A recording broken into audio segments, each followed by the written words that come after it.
Este es el momento de emprender con AMPYME, la autoridad de la micro, pequeña y mediana empresa.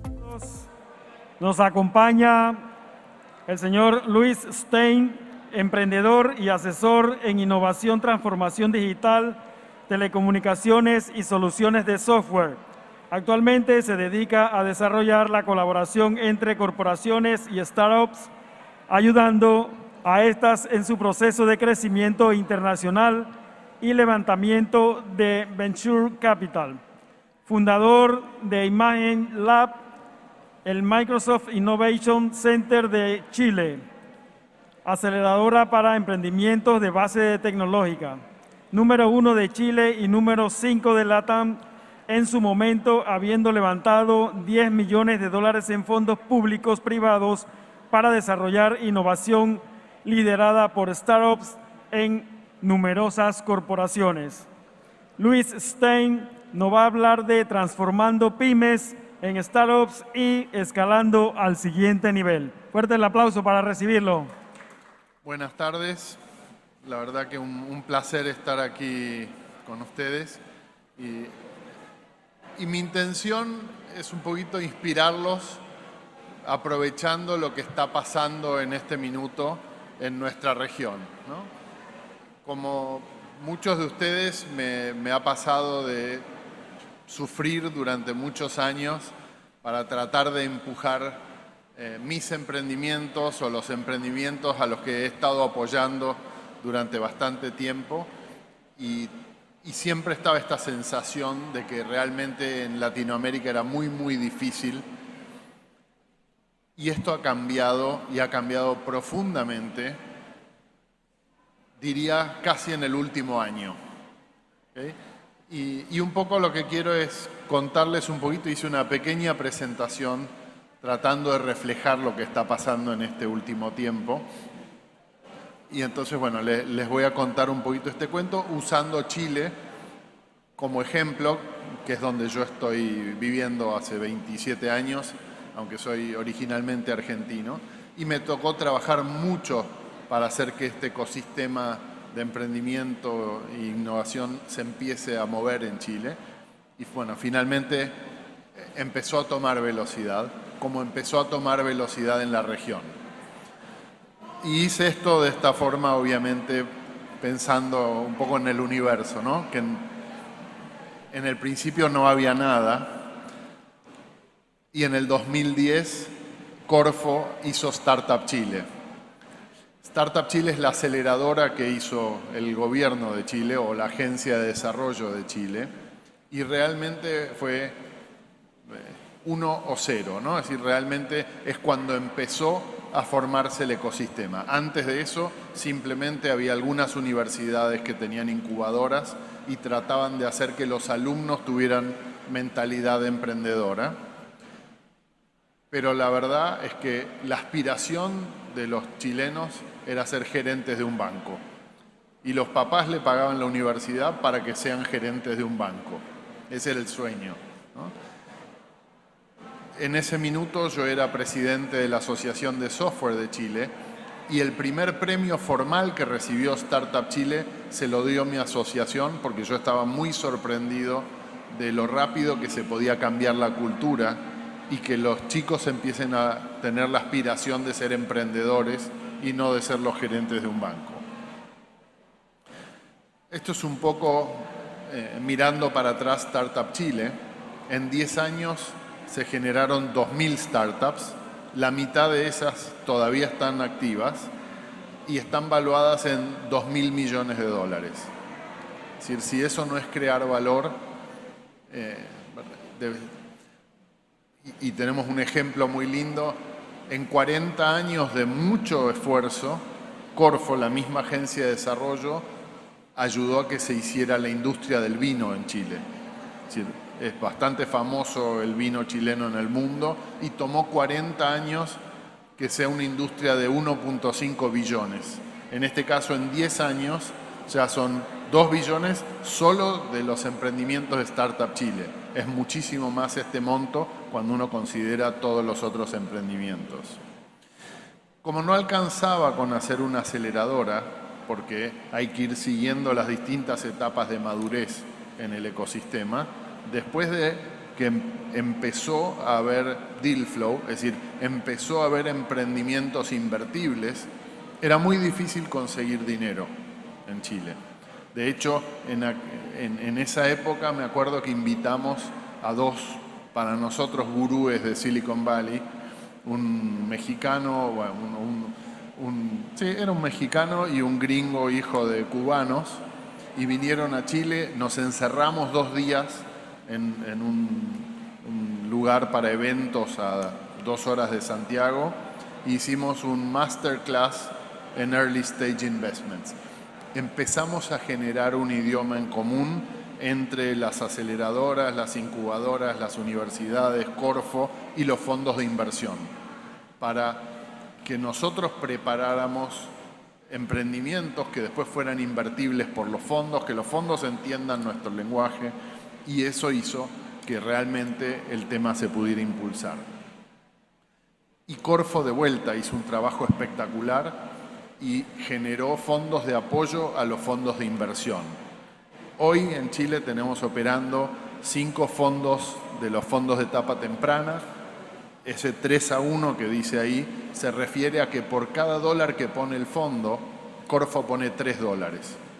¿Okay? Entonces, hacer un fondo de 20 millones de dólares solo requiere que el inversionista ponga 5, los otros 15 los pone a riesgo la Corfo.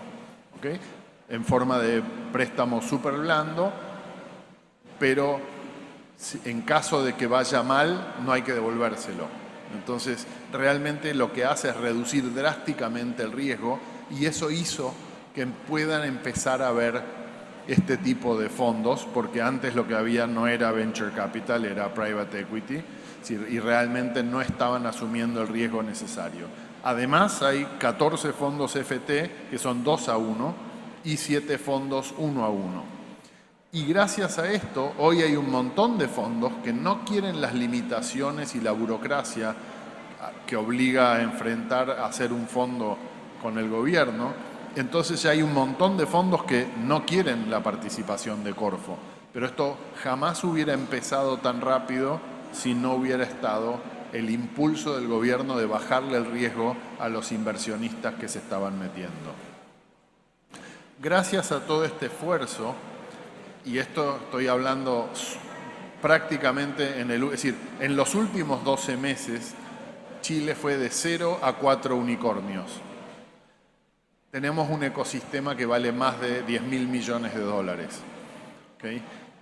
Y eso son muchas industrias del vino que a Corfo le había llevado 40 años hacer, ¿no? Entonces, realmente la oportunidad de la creación de valor que se puede hacer en nuestros países en estos días, es decir, yo estoy prácticamente seguro que es imposible de cualquier otra manera crear esta clase de valor, y encima con el impacto que tiene, porque nuestro ecosistema, digamos, no es lo mismo que descubrir petróleo en un país o descubrir oro, ¿no? Que igual son cosas buenas, pero nuestro ecosistema, que está básicamente basado en la industria del conocimiento, genera muchísimo, digamos, impulsa la economía desde muchos puntos de vista y genera mucho empleo de mucha calidad, y es un driver para que la gente quiera estudiar este tipo de cosas.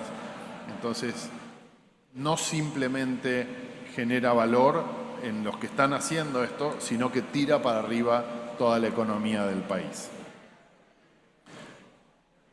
Silicon Valley, que desde mi punto de vista basó su desarrollo en toda la industria de semiconductores que explotó en la época de la Guerra Fría, es decir, básicamente después de la Segunda Guerra Mundial, y esas empresas que hicieron los semiconductores ganaron muchísimo dinero y son los que a su vez empezaron a invertir en todo tipo de emprendimientos tecnológicos, ¿okay? Y entonces desde la posguerra de la Segunda Guerra Mundial hasta hoy han pasado 70 años y nadie duda que Silicon Valley es un lugar espectacular a donde hacer emprendimientos. Israel tiene un escenario bien distinto. Hace 30 años exportaban naranjas.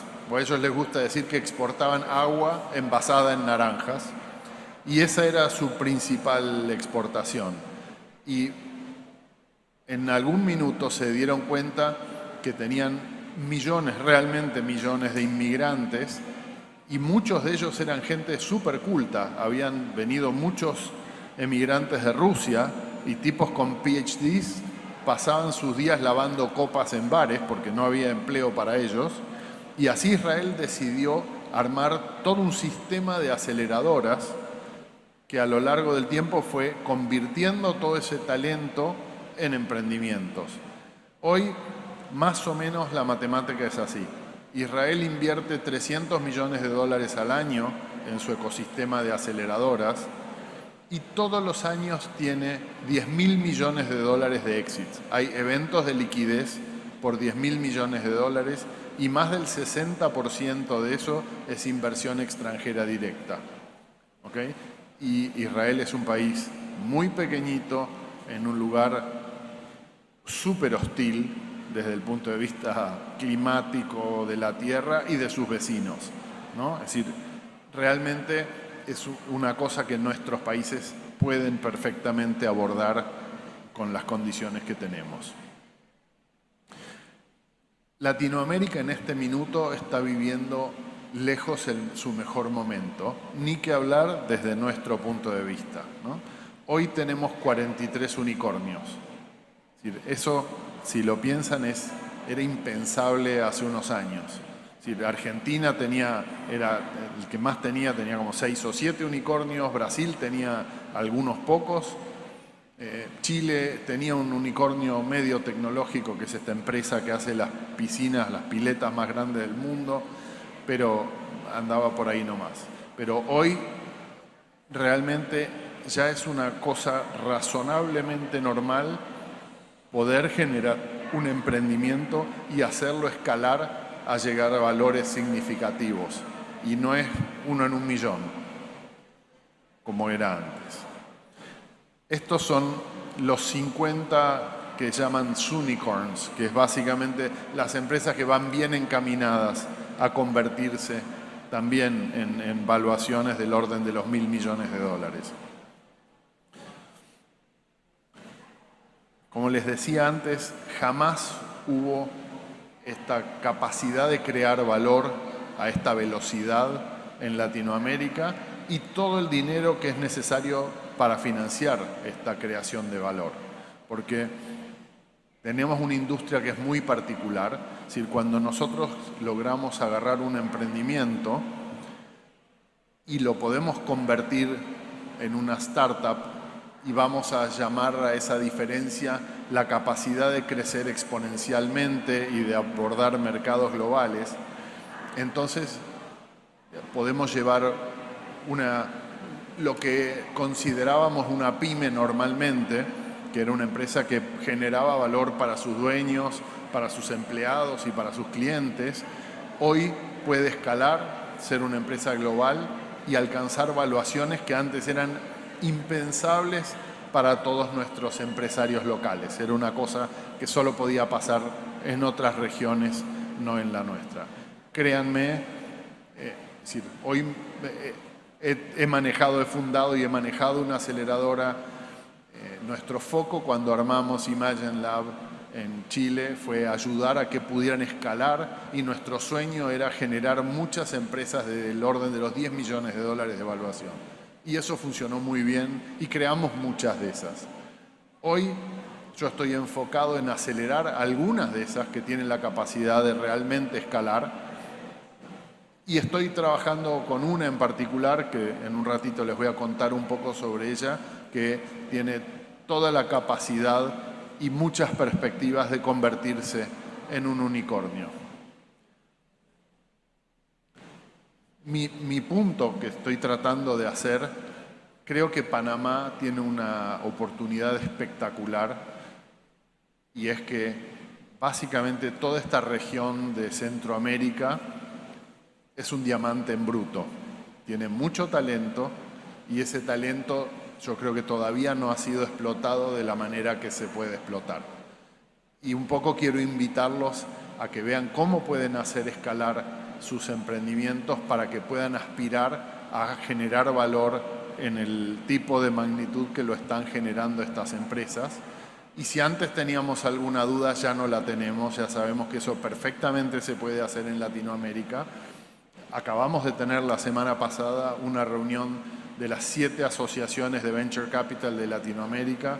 Éramos como 300 personas que trabajamos alrededor de Venture Capital en Latinoamérica. Miami se está convirtiendo un poco en un puente entre Latinoamérica y Estados Unidos, por lo menos, y eso va a facilitar mucho que nuestras empresas crezcan más rápido. Pero realmente es cada vez más fácil poder abordar inversores que pueden ayudar a que uno escale rápido.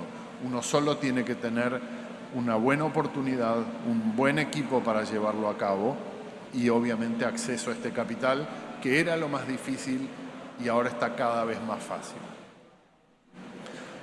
Puse bastantes números en esta presentación porque supongo que se las van a distribuir y simplemente para que los tengan. Es decir, Latinoamérica es la segunda región con más crecimiento dentro de este tipo de ecosistema en este tiempo. De vuelta, no podemos dejar pasar esa oportunidad.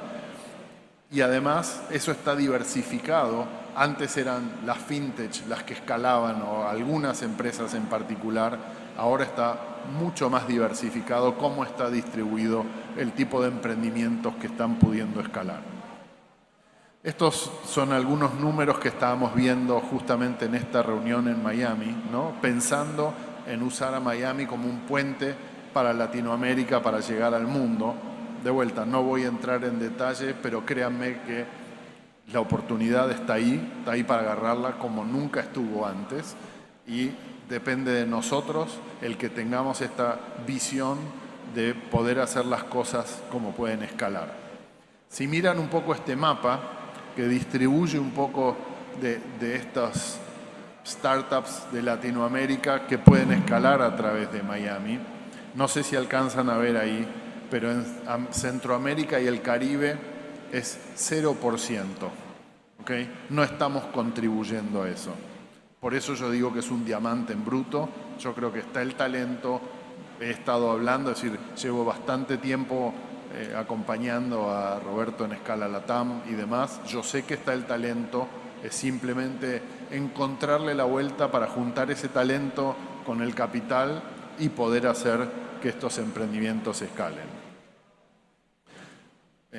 De vuelta, estamos hablando de que un ecosistema entero valía 7 billones en el 2010, 200 billones en el 2020, 300 en el 2021 y tiene la capacidad de llegar a 2 trillones en el 2030.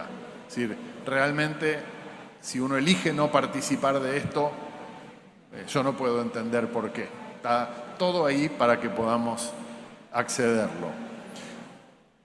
Quería un poco con esta mini presentación inspirarlos y asegurarme de que entiendan esta oportunidad única porque jamás la tuvimos, nunca hubo esta disponibilidad de capital, créanme, hice mi primer esfuerzo por levantar capital de riesgo en el 93 y fue imposible, me recorrí en ese minuto media Argentina buscándolo y la gente no entendía lo que yo pretendía. Y después creo que en buena medida pude ayudar a que se desarrollara bastante más rápido el ecosistema en Chile.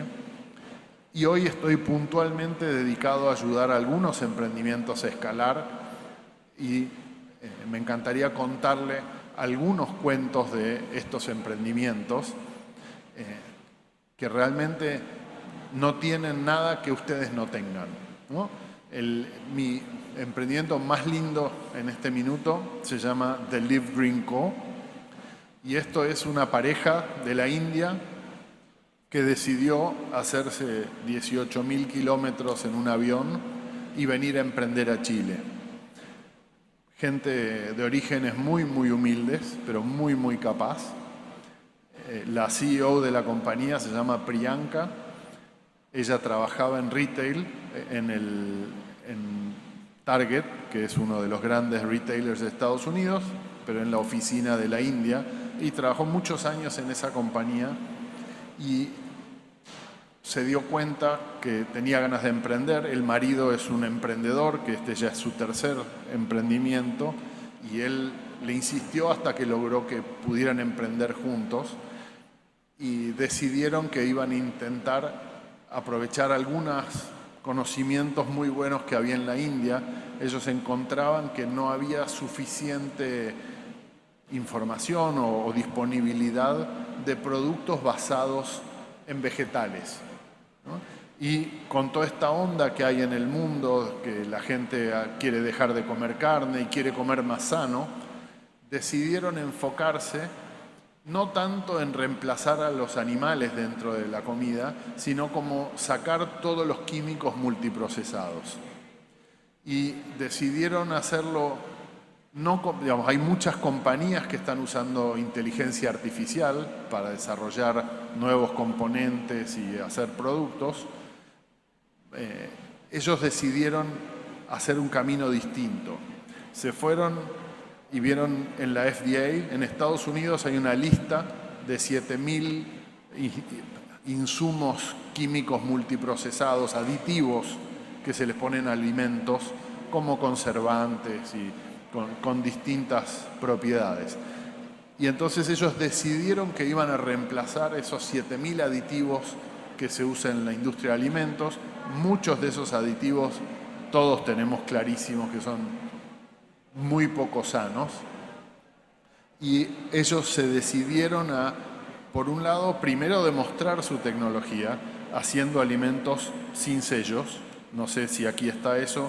En Chile el gobierno hizo unos sellos donde los alimentos que son altos en grasas, altos en azúcares y altos en sodio tienen que anunciarlo ocupando un porcentaje alto del packaging, ¿no?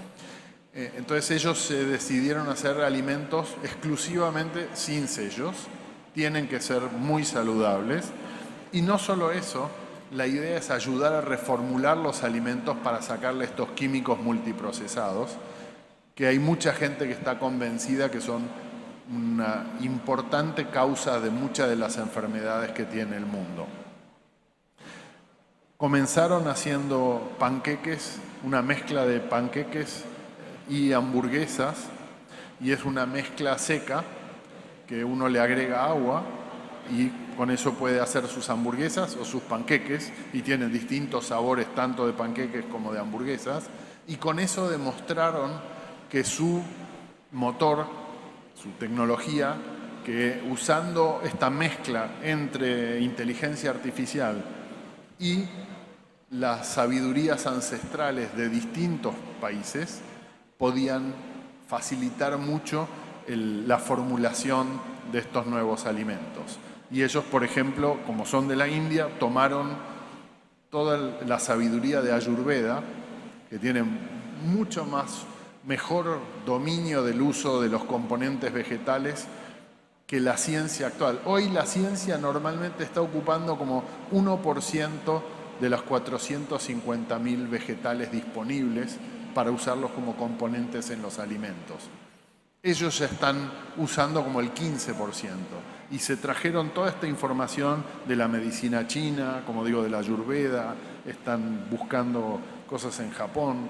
Y bueno, hoy estuve hablando con un científico que está aprovechando la biodiversidad de Panamá, y la intención es empezar a incorporar también toda la experiencia que hay de los distintos pueblos ancestrales de las distintas regiones. Así, este emprendimiento empezó hace 3 años. Yo tuve la suerte de empezar a trabajar con ellos hace 2 años. El año pasado, por primera vez, levantaron capital. Hasta ahí venían haciendo todo, ganándose premios, sin largar equity. Y han levantado muy, muy bien fondos de distintos tipos, pero siempre en este esquema de premios. Hace 1 año levantamos la primera ronda seed, Y prácticamente en ese minuto, la empresa más grande de alimentos de México dijo, ok, me interesa ver lo que están haciendo, y nos mandó la fórmula de su salchicha más común. Una salchicha, ¿las llaman salchichas aquí? Okay. Esta salchicha, por supuesto, tenía un poco de cerdo y un montón de químicos, y obviamente es algo muy poco saludable. Y Sassy la reformuló, les mandó la fórmula nueva, y ellos hicieron pruebas con sus grupos de usuarios normales, y la salchicha sana ranqueó 2 puntos más sobre 9 en sabor. Es decir, no solo es sana, sino que es más sabrosa que la salchicha llena de químicos. Es decir, y encima no es más cara. Entonces, no necesitamos seguir comiendo todos esos químicos que sabemos que nos hacen mal. Esa empresa inmediatamente quiso comprarse por lo menos la mitad de la empresa, y Priyanka, la CEO, la dejó comprar 2% de la empresa, porque no quería tener conflicto de interés. Esta empresa en este minuto está levantando con un fondo en Boston a una evaluación de $40 millones su pre-serie A. ¿Okay? Y estoy hablando de una pareja que llegó de la India con 3 valijas hace 3 años a Chile, que no hablaba español y que logró hacer su primera fórmula, y Priyanka, la CEO, salía con su carrito, es decir, ganó Startup Chile, eso es lo que la hizo ir a Chile, y salía con su carrito, con sus paquetes de hamburguesas veganas, a convencer a los negocios especializados de que le compraran eso. Esa compañía hoy está trabajando con Nestlé, con Ferrero, con Coca-Cola, con Walmart, para reformularle sus alimentos. Es decir, ese es un ejemplo, así como ese ejemplo, les puedo contar muchos ejemplos. Un ejemplo en algo de tecnología un poquito más dura, aunque esto es muy tecnológico. Trabajé como 10 años prestando servicios a la industria de call centers con tecnología, y uno de mis competidores de esa época, que también vendía tecnología a los call centers, se me acercó cuando yo estaba en Imagen, en mi aceleradora, y me dijo, la gente no usa más el teléfono, quiero hacer la herramienta que permita usar el call center, pero con chat. Esa empresa se llama Chatigo, está en 20 países, y en este minuto está levantando $10 millones a una evaluación de $50 millones. Y como digo, era un argentino y un venezolano en una aceleradora chilena. En realidad eran 4 venezolanos, 3 se fueron porque no eran capaces de trabajar, de dedicarse, digamos, al emprendimiento, entonces hubo que subcontratar otros equipos, y unos pocos años después la empresa está evaluada en $50 millones. Mi empresa, con la que yo vendía tecnología para call centers, trabajé muy duro en esa empresa, tuvimos momentos donde nos fue muy bien y jamás llegué a que valga $10 millones. Esta vale 50 y está recién empezando su crecimiento. Es decir, una de las cosas que creo que es súper importante entender es que claramente no todas, pero muchas de las pymes que tenemos, si logramos darles una vuelta y convertirlas en cosas que pueden escalar de manera global, pueden despegarse por completo de nuestras economías locales y pueden escalar a evaluaciones que uno piensa que era imposible, y de hecho era imposible hace unos años. Es decir, hoy no importa dónde estemos, tenemos la capacidad de generar emprendimientos que, si los pensamos bien desde el principio, si tienen ventajas competitivas y sobre todo si tienen un buen equipo de implementación y uno los puede hacer escalar, the sky's the limit. Realmente se puede llegar a evaluaciones que antes eran impensables. Entonces, más que nada, yo quería, por un lado, inspirarlos para que le pierdan el miedo al venture capital. Es decir, hoy está toda Latinoamérica lleno de empresas que están desesperadas, que tienen el mandato de invertir esos dólares que no son de ellos, son de inversores que les ponen el dinero, pero ellos ganan dinero solo cuando lo invierten. Entonces no es que le estamos pidiendo a un señor que nos dé el dinero que tiene que usar para dar de comer a sus hijos para que yo haga crecer mi empresa. Hoy el mundo está lleno de dinero que está buscando en qué invertirse para poder dar un poco de rentabilidad y hay mucha gente que está dispuesta a asumir riesgo. Entonces, realmente hay que construir, hay que hacer crecer estos emprendimientos con el dinero de esa gente que quiere asumir ese riesgo y entonces uno puede escalar muchísimo más rápido y uno puede escalar muchísimo más allá de donde escalaría normalmente con el dinero propio. ¿Okay? Y bueno, el que le interese hablar de estos temas y demás, a través de Escala Latam puede contactarme. Encantado de tener una charla, de mirar lo que están haciendo y decirles cómo se me ocurre que pueden acelerar ese crecimiento, diversificarlo y ojalá globalizarlo. Y ahora no sé si hay algún tema en particular que quieren que les cuente o algo por el estilo. Por favor. Buenas tardes, señor Luis. Muchísimas gracias por brindarnos toda esta información. La verdad que agradezco muchísimo. Mi pregunta es, en base a su experiencia en el mercado de Latinoamérica y después de lo que hemos vivido esta pandemia, ¿cuál usted considera que serían las tendencias a uno por lo menos tener como esa arista o habilitador para ir a emprender? Perdón, la última parte, las tendencias. En base a su experiencia, ¿cuál usted recomienda que debe ser las tendencias o habilitadores para uno poder emprender? ¿En qué tipo o modelo de negocio?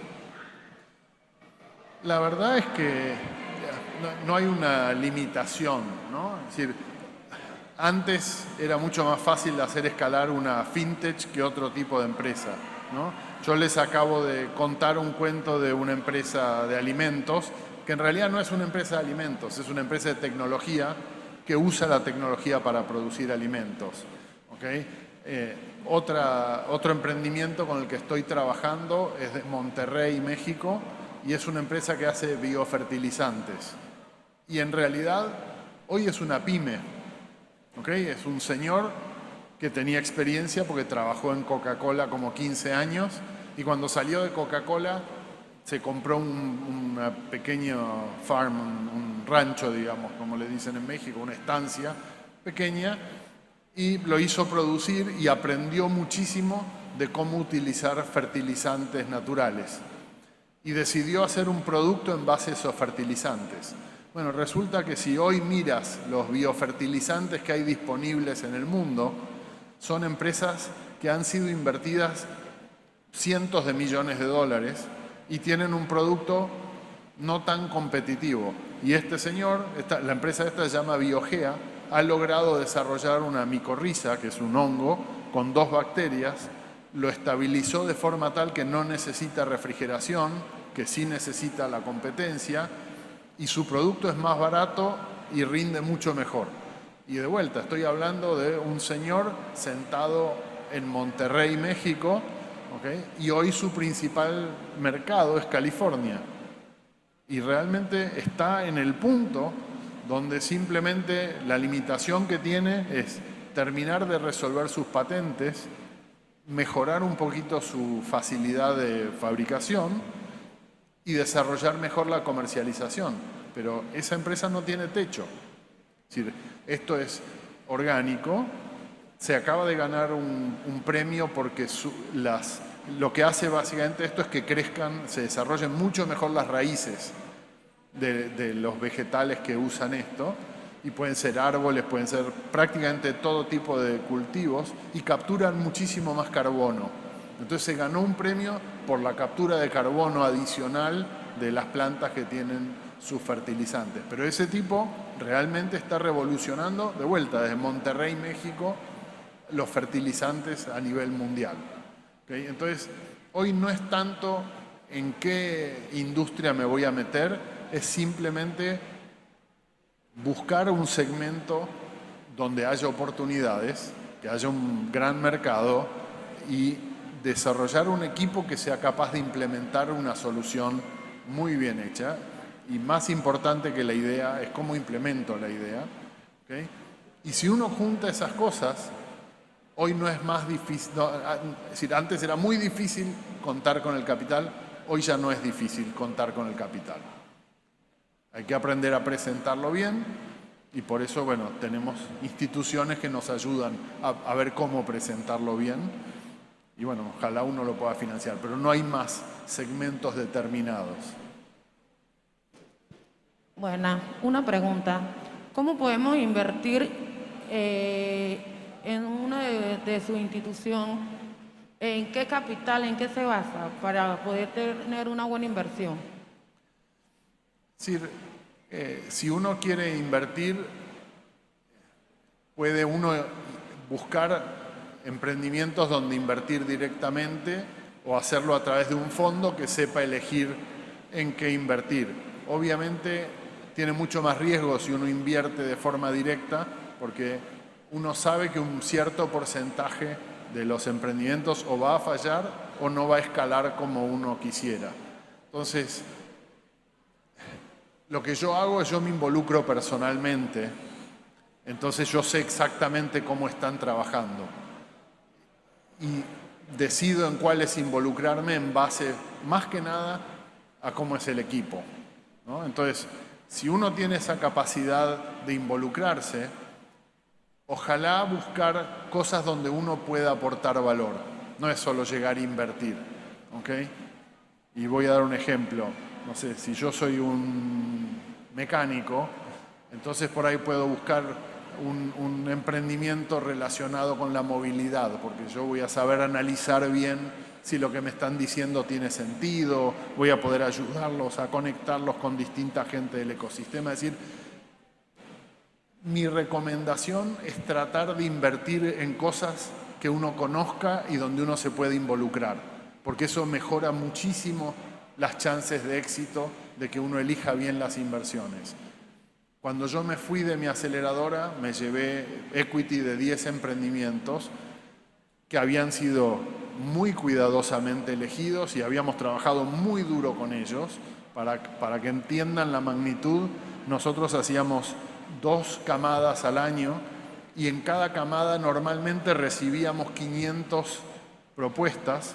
De esas 500 elegíamos 50, trabajábamos 2 meses con las 50, ahí nos quedábamos con las mejores 20, otros 2 meses con las mejores 10 y finalmente elegíamos 5. De 500 nos quedábamos con 5. ¿Okay? Bueno, de esas 5, que fuimos haciendo muchos baches de 5, cuando yo me fui de mi aceleradora me llevé 10 y estos estaban súper seleccionados. De esos 10 hay 3 que ya no existen. ¿Okay? Y hay otros 3 que funcionan, pero nunca van a explotar. Y los demás les está yendo espectacular. Entonces, uno tiene que saber que si va a invertir, va a tener emprendimientos que no van a subsistir, van a tener emprendimientos que van a subsistir pero no van a escalar, y el tema es tener 2 o 3 que puedan escalar. Y esos 2 o 3 van a justificar todo el trabajo, porque realmente pueden escalar. Entonces, de vuelta, si lo vas a hacer sola, asegúrate de que sea algo donde entiendes y ojalá puedas aportar valor. Si no, te recomiendo hacerlo a través de un fondo. Buenas. De verdad que estoy muy agradecida por toda la información, lo admiro. A mí siempre me gusta saber cómo una persona como usted llegó a este fin, ¿no? ¿Por qué se decidió en invertir tiempo en otros emprendedores? Porque cuando uno ve la buena intención de personas como él, uno le provoca, ¿verdad? Uno dice, ay, ojalá me escogiera a mí. Estoy hablando como una emprendedora. Usted acaba de decir una palabra mágica que para el que conoce el término unicornio y estamos trabajando en tecnología, uno dice, wow, yo también quiero estar ahí en ese poquito de loguito que usted mostró allí, ¿no? Pero no sabemos realmente qué característica tiene una empresa para uno decir, yo puedo llegar a ser una empresa unicornio. Y lo último que quería preguntarle esa parte, ¿qué requisito fundamental o cuál es el indicio de uno saber que uno puede llegar a ser un unicornio? Y lo otro es, cuando usted habla de estos fondos de inversión, ¿terminan siendo socios de nuestro emprendimiento? ¿Hay un retorno de inversión? No. ¿Cómo no? O sea, si ustedes son socios, quiere decir que todo lo que se invierte en la empresa es para invertir y que para que ella crezca y genere un retorno de inversión anual. Pero no hay que devolver el fondo entonces si se quedan como socios de la empresa. Es decir, hay distintos tipos de inversiones. El venture capital, bueno, voy a empezar por la segunda pregunta. El venture capital normalmente opera contra equity. Es decir, tú tienes que tener tu empresa formalizada, ¿okay? Y normalmente hay que entender cómo funciona, pero para entenderlo solo hay que leer un par de libros, no hay que ser Einstein. ¿Okay? Entonces, cuando empieza un emprendimiento, y de vuelta puede ser un emprendimiento que nos juntamos dos amigos y decidimos empezar un nuevo emprendimiento, o puede ser una pyme como esta del mexicano que hace 5 años que opera, pero que ahora se dio cuenta que es capaz de escalar globalmente. ¿Okay? Entonces, cuando uno toma esa decisión, hasta ese minuto uno probablemente ha estado tomando capital de distintas fuentes, ojalá haberse ganado premios. Es decir, Sasi Priyanka de Live Green Co. Hoy su inversor número 1, hasta esta serie que está haciendo ahora, es la Agencia de Desarrollo de Chile. Ya le metieron $500,000 solo en premios y no es socio. ¿Okay? Eso es lo mejor. Claro, lleva muchísimo trabajo ganarse esos premios. Hay que aplicar, hay muchas cosas que hacer. Pero una vez que uno pasa esa etapa, ya sea de premios o de capital semilla, ¿okay? Ahí uno empieza a trabajar normalmente con los fondos de inversión que lo que hacen es toman parte de la empresa a riesgo, ¿no? Porque claramente si la empresa le va mal, pierden lo que invirtieron o con suerte recuperan eso. Pero ellos tienen una parte de la empresa, entonces su apuesta es a que la empresa realmente pueda escalar y que en algún minuto haya un evento de liquidez. Y los fondos tienen una estructura. Normalmente se hacen para 10 años. Los fondos tienen 5 años durante los que hacen inversiones y otros 5 años donde se desinvierten. Van saliendo, ya sea porque alguien compra la empresa o porque hay un IPO y esa empresa sale a una oferta pública y sale al mercado. Es decir, hay distintas formas en que esto trabaja. Pero claramente hoy es una forma absolutamente válida y funcional el hecho de que entre un fondo de inversión, compre parte de tu empresa, pero había toda una tradición de que uno más o menos salía a rogarle a los fondos que te pongan unos pesos, ¿ok? Eso está muy cambiado. Hoy los fondos deberían ofrecerte y tú deberías elegir quiénes son los mejores inversores, quiénes son los que estratégicamente te van a poder acompañar en este proceso de crecimiento. Y un buen inversor te va a presentar un montón de clientes, te va a presentar proveedores. Es decir, antes los inversores se creían que ellos podían darte así unos pesos, quedarse con la mitad de tu empresa. Ahora entendieron que si hacen eso, tu empresa no escala. Y entonces ellos se están suicidando, es como tirarse un tiro en el pie. Y era súper común, en Chile especialmente. El día antes que te iban a meter la plata decían, no, lo estuve pensando y quiero el doble de equity. Quiero el 60% de la empresa por ese $1.000.000. Y se iban contentísimos diciendo, me lo jodía el emprendedor, ahora la empresa es mía. La empresa esa se muere y el capitalista pierde su capital.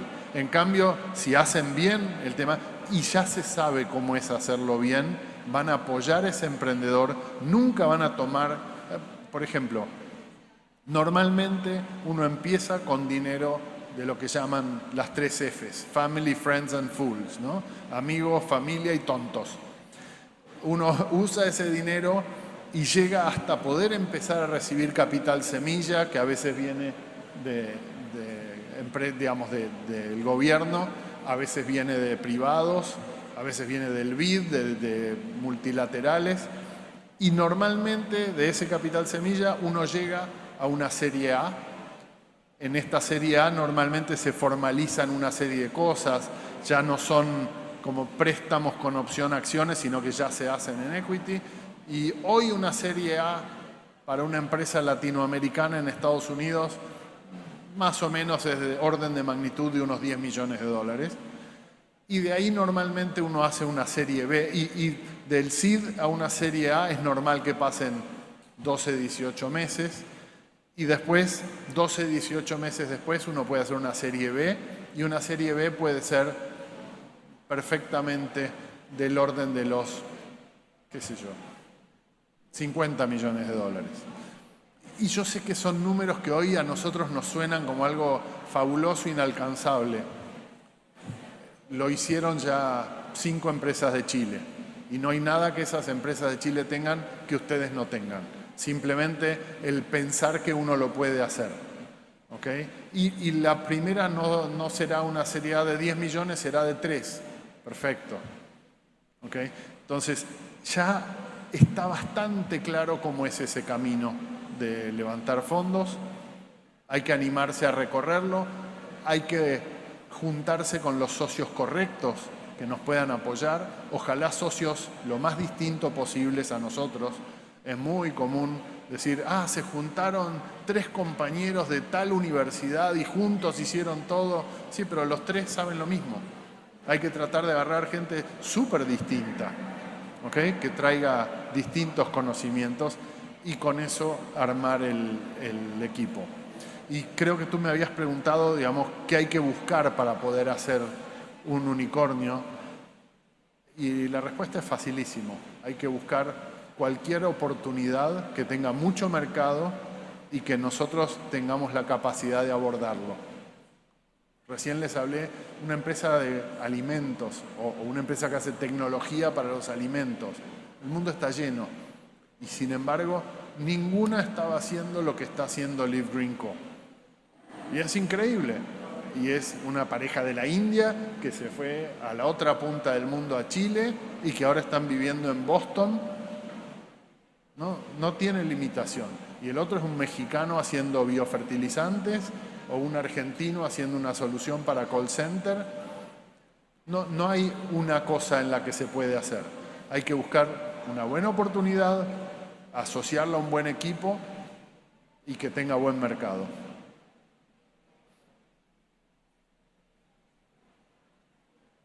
¿Estamos? Este es el momento de emprender con AMPIME, la autoridad de la micro, pequeña y mediana empresa.